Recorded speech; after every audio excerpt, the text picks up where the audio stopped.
Being consistent is often one of the biggest things beginner devs struggle with, whether it's because you've got no motivation, no time, or even just nothing to work on. Consistency can be something challenging and not so simple at times. Practicing daily is a very important part in learning any skill.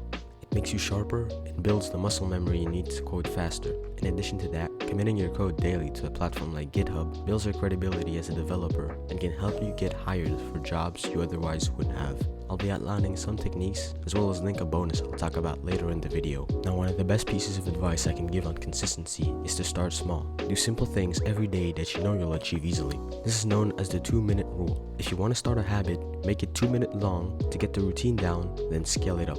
For example, you can start by adding simple things like type annotations or comments to your code. The most important part is just showing up.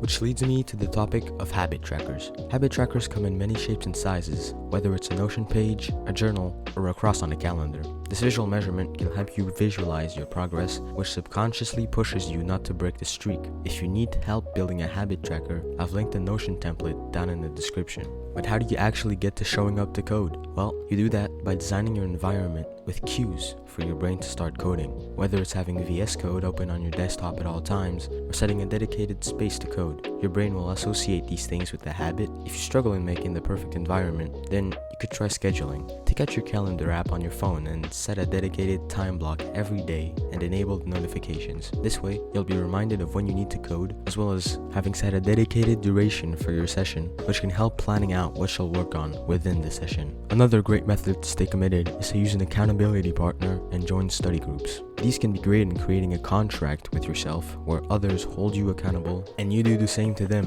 A win-win situation. And that's it. Now that you know all these methods to start setting your coding habit into your routine, get out there and start coding. But remember, the most important part is to show up.